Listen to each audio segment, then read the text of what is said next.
दो सादर अभिवादन। प्रस्तुत वीडियो का लक्ष्य बुढ़ापे से बचाव और उत्तरार्ध के आनंद हेतु है। तो सबसे पहले हम जब घर लौटकर आते हैं दिनचर्या के अंतर्गत तो हमें मालिश करना चाहिए।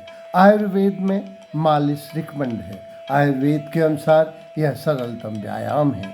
इससे रक्त संचार अच्छा होता है, इससे थकान दूर होती है, इससे स्फूर्ति और शक्तिवर्धन और संचार होता है, इससे सौंदर्य वृद्धि होती है, इससे त्वचा के रंग में निखार आता है। किंतु यह रोगियों के लिए वर्जित है और कठोरता से व्यायाम मालिश वर्जित है।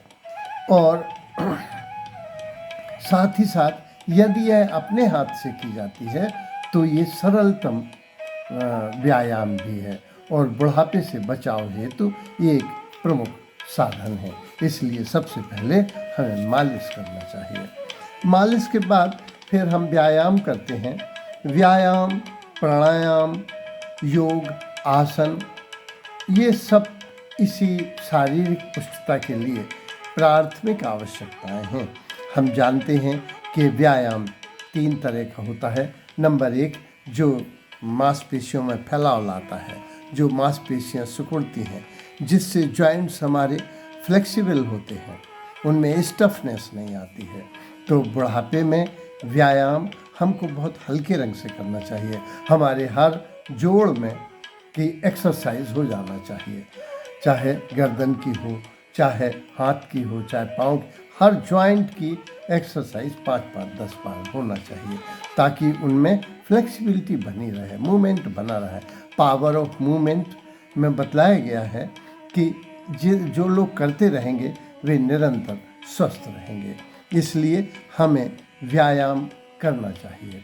व्यायाम बहुत हल्का होना चाहिए और जितना हम व्यायाम कर रहे हैं, मान ली 10 बार हम कर रहे हैं तो 10 बार और कर सकते हैं, इतना इस सीमा तक करनी चाहिए। अगर हम उठक बैठक लगा रहे हैं तो 5 लगा रहे हैं तो हमको 2 और 3 ही लगाना है ताकि हम दुगनी लगा सकें। जितनी हम में सामर्थ्य है उससे आधे के अनुपात में व्यायाम किया जाए।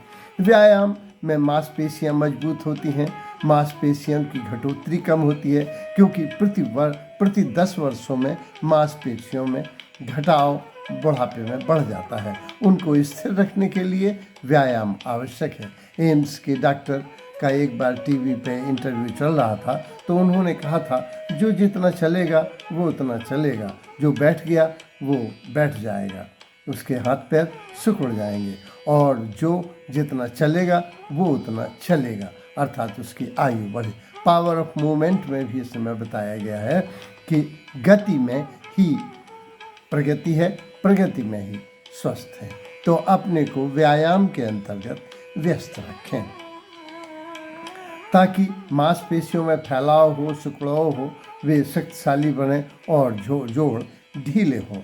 साथ ही जो प्राणायाम है वो प्रातः भ्रमण के अंतर्गत मंदिर में, पार्क में तो किया गया है। अगर प्राणायाम दोबारा भी होता है तो और अच्छा है। प्राणायाम में भस्त्रिका भी हो सकती है। प्राणायाम लंबी सांस, पतंजलि योग सूत्र में आया है कि जो प्राणों का आयाम ही प्रमुख है। प्राणों का आयाम माने सांस गहरी लेना और गहरी छोड़ना। वो जो कुंभक वो लोग न करें जो हार्ट के पेशेंट हैं। इसलिए हमको लंबी सांस लेना और लंबी सांस छोड़ना ही एक पर्याप्त व्यायाम है। फिर इसके बाद जो है ये विश्राम भी करना चाहिए। एक्सरसाइज के बाद विश्राम शवासन में किया जाना चाहिए। अच्छा, इसमें जो हम करते हैं, योग आसन करते हैं, योग थेरेपी है, योगासन, अगर कोई जानकार मिल जाए तो हमको जो प्रॉब्लम है उससे संबंधित पुस्तकों से और उस टीचर से पूछ लेना चाहिए कि हमें कौन सी, जैसे मान लो सर्वाइकल स्पॉन्डिलोसिस हो रहा है तो ये जो भुजंगासन है ये बड़ा महत्वपूर्ण है। यदि हमें सर्वाइकल की प्रॉब्लम है तो दाएं बाएं घूमना या गर्दन को करना जरूरी है। तो प्रॉब्लम क्या है, अगर हमें कमर में दर्द है तो दूसरा योग आसन काम करेगा। पैरों में दर्द है, घुटनों में दर्द है, तो योग आसन उसके अनुसार ही होने चाहिए।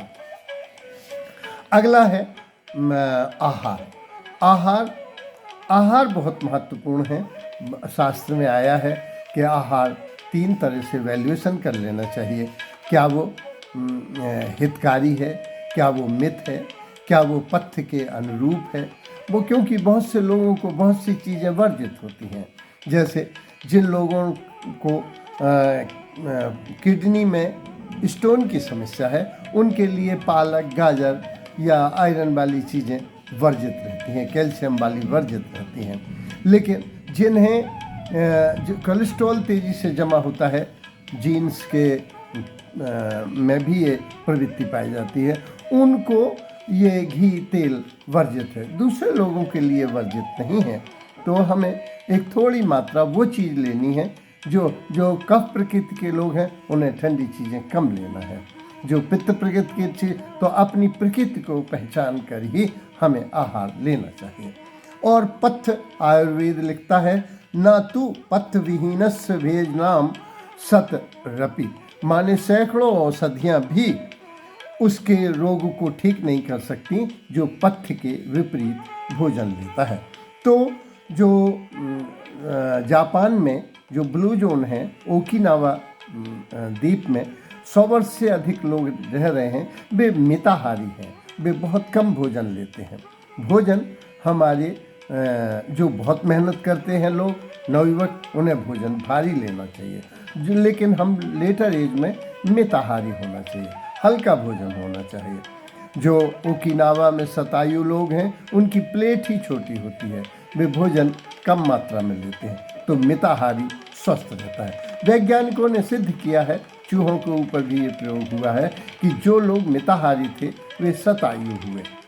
वे तो ये इसमें उपवास की भी महत्ता है। हर धर्म में कहीं रोजा है तो कहीं उपवास है। तो इस तरह से उपवास की, जिनका फैटी लीवर है, उनको उपवास बहुत फायदेमंद होता है। तो अगर हम देखें तो युक्त आहार विहार की चर्चा गीता में भी आई है कि आहार 3 तरह का होता है। 18वें अध्याय में ये चर्चा आई है, जिसमें उन्होंने 3 तरह के आहार बताए हैं कि मनुष्य की अपनी प्रवृत्ति के अनुसार वो सात्विकी, राजसी और तामसी भोजन ग्रहण करता है। एक श्लोक में गीता में आया है कि मैं कुछ नहीं करता, मैंने त्रिगुणात्मक प्रकृति बना दी है, इसके अनुसार लोग भोजन और कर्म करेंगे और उसके अनुसार सुख दुख को प्राप्त होंगे। तो प्रवृत्ति के अनुसार हमें भोजन रुचता है, लेकिन सदा सात्विक आहार सर्वश्रेष्ठ माना जाता है। अपने बुढ़ापे को कष्ट में बचाने के लिए ये परम आवश्यक है कि आहार पर हमारा चिंतन हो और आहार विवेक से ही लिया जाए। ये स्वास्थ्य प्राप्ति के जो सात्विक उपाय हैं, उनमें आया है कि चित्त शुद्धि होनी चाहिए, माने चिंता मुक्त होना चाहिए। आदमी को ईर्षा, द्वेष, क्रोध और घृणा से बचना चाहिए। मानस में आया है, काम, क्रोध, लोभ, मोह नाथ नरक के पंथ। तो ये तो नरक के पंथ हैं।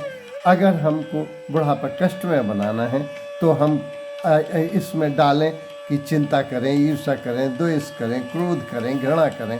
अगर हमें अपने को स्वास्थ्य की ओर ले जाना है, स्वर्ग की ओर ले जाना है, पृथ्वी पर ही स्वर्ग को एंजॉय करना है, तो हमको सात्विक आहार लेना चाहिए और चित्त शुद्धि रखना चाहिए। आहार शुद्धि में भोजन और समय का भी स्थान है कि भोजन समय पर लिया जाए और नियम एक बना लिया जाए। सात्विक और संतुलित भोजन सदा ही श्रेष्ठकारी है। बुढ़ापे से बचने के लिए संतुलित भोजन, प्रोटीन, कार्बोहाइड्रेट, विटामिन, वसा और खनिज लवण एक साथ संतुलित भोजन लेना चाहिए। प्रोटीन की चूंकि कमी हो जाती है, इसलिए जिसका जितना वजन है उतने ग्राम प्रोटीन की आवश्यकता पूर्ति कर लेनी चाहिए। हमको भोजन में सप्लीमेंट भी लेना चाहिए। अगर हमें पता है कि हमारे में कैल्शियम की डिफिशेंसी है या आयरन की डिफिशेंसी है या विटामिन B12 की कमी है, तो हमको उसके अनुसार भी भोजन को ग्रहण करना चाहिए। इसमें स्वास्थ्य प्राप्ति के सात्विक उपायों में आहार शुद्धि के साथ अष्टांग योग की भी चर्चा है। यम नियम, आसन, प्राणायाम, प्रत्याहार, ध्यान, धारणा निस्संदेह मनुष्य के स्वास्थ्य का पर उसके चिंतन का प्रभाव पड़ता है। अगर कोई मंत्र जाप रहा है कि हे परमात्मा तुम मुझे सही मार्ग पर चलाओ, तो अंततः वो सही मार्ग पर चलता है। गायत्री मंत्र में आया है धियो यो नः प्रचोदयात्, हमारी बुद्धि को सन्मार्ग में प्रेरित करें, तो मेरा मन शुभ संकल्पों वाला हो। तो ये प्रार्थना करते करते बहुत सी चीज़ें स्वयं सिद्ध हो जाती हैं। स्वास्थ्य संरक्षण हेतु संपूर्ण नींद आवश्यक है। 6 घंटे की नींद, गहरी नींद आवश्यक है। अच्छा, फिर हम इसमें ये देखेंगे ऋतुचर्या के अनुसार भी भोजन होना चाहिए। हाँ, जैसे हमारे वस्त्र और आवास ऋतुचर्या के अनुसार होता है, उसी तरह से भुजा से ग्रीष्म में कफ से राहत मिलती है, लेकिन पित्त प्रकृति प्रभावी होती है, इसलिए ठंडे पेय पदार्थ लेना चाहिए। वर्षा में संक्रमण का भय रहता है, इसलिए शुद्धता का विशेष ध्यान रखना चाहिए। और मंदाग्नि कमजोर हो जाती है, इसलिए गर्म पेय और दूध लिया जाता है। तो हमारा ऋतु के अनुसार भोजन होना चाहिए। वो बुंदेलखंडी में आय क्वार, करेला, कार्तिक दही, मर हो न तो पर हो सही, तो वर्जित आहारों से हमें बचना चाहिए। दीर्घ जीवन हेतु युक्त आहार विहार, सामाजिक प्रतिष्ठा और आर्थिक पुष्टता जरूरी है। आज सिद्ध हो चुका है कि जिन लोगों को पेंशन मिल रही है उनकी औसत उम्र 73 साल हो गई है, और जिन्हें पेंशन नहीं मिल रही उनकी उम्र 71 साल। तो उम्र में की 2 साल की बढ़ोतरी आर्थिक पुष्टता को व्यक्त करता है। जिन लोगों को स्नेह और सम्मान मिलता है, जो कुछ कर्म करते रहते हैं, निस्संदेह जो व्यस्त हैं वे मस्त हैं और वही स्वस्थ हैं, इसलिए अपने को व्यस्त रखना चाहिए। तो आर्थिक दृष्टि से आदमी को पुष्ट होना चाहिए। दीर्घ जीवन हेतु ये 7 डॉक्टरों की संकल्पना की गई है कि हमारे पास भगवान ने 7 डॉक्टर एक साथ प्रदान किए हैं। सबसे बड़ा डॉक्टर तो सूर्य है। वस्तुतः जो गायत्री मंत्र है वो सूर्य की उपासना है। सवितुर्वरेण्यम, हम तुम्हारे तेज को वर्ण करते हैं। तो सूर्य, पवन सूर्य को कहा गया है कि तुम प्रत्यक्ष ब्रह्म हो। तो इसी तरह से पवन को कहा कि पवन तुम हर जगह रहते हुए पर भी दिखाई नहीं देते, इसलिए ईश्वर का सही रिप्रेजेंटेशन पवन नारद भक्ति सूत्र में आया है कि तुम ही करते हो। तो ऑक्सीजन, शुद्ध हवा में घूमना, प्राणायाम करना दीर्घ जीवन और स्वस्थ जीवन के लिए अपरिहार्य अंग है। इसके बाद जो हवा है वो शुद्ध रखती है। तो सूर्य, वायु, जल, फिर हमारा आहार भी तय करेगा कि हमारा आगत जीवन कैसा होगा। जब हम गरिष्ठ भोजन ले रहे हैं तो उसके परिणाम वैसे ही होंगे। तो इसके बाद जो हमारे फ्रेंड्स हैं, मित्र हैं, वे भी हमको घटाते बढ़ाते हैं। तो हम देखें कि किन लोगों से नकारात्मक ऊर्जा मिल रही है, किन से हतोत्साह मिल रहा है, किससे हमें निराशा और निंदा मिल रही है, उनसे बचना चाहिए। पॉजिटिव एटीट्यूड वाले लोगों से मिलना चाहिए। स्वयं की सोच और आपका दर्शन भी आपके मानसिक आयु को और शारीरिक आयु को, फिर कुछ अपने वृद्धावस्था में प्रॉब्लम आ जाती हैं। जैसे कभी घुटने में तकलीफ हुई तो भाई गर्म पानी से सिकाई कर लिया, मालिश कर लिया।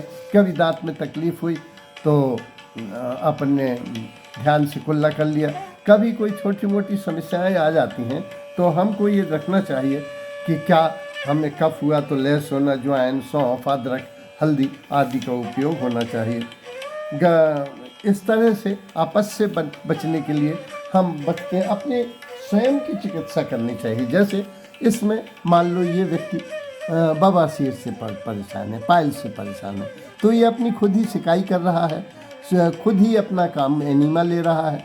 तो हमको दूसरों को परेशान न करके अपनी ही, मान लो हम डायबिटिक हैं तो हमारा ही इलाज होना चाहिए। हमको पता होना चाहिए कि हमें बीपी है या हार्ट के हम पेशेंट हैं, तो अपनी समस्या अपन को ही, अगर हम अपच हैं तो तरफड़ा रखें। तो कहने का मतलब ये कि हमको दूसरों को परेशान बंद करने के बजाय अपनी समस्या को, छोटी मोटी समस्याओं को खुद ही सॉल्व कर लेना चाहिए। इसी तरह से हम स्वस्थ और प्रसन्न रह सकते हैं और दूसरों को भी रख सकते हैं। धन्यवाद।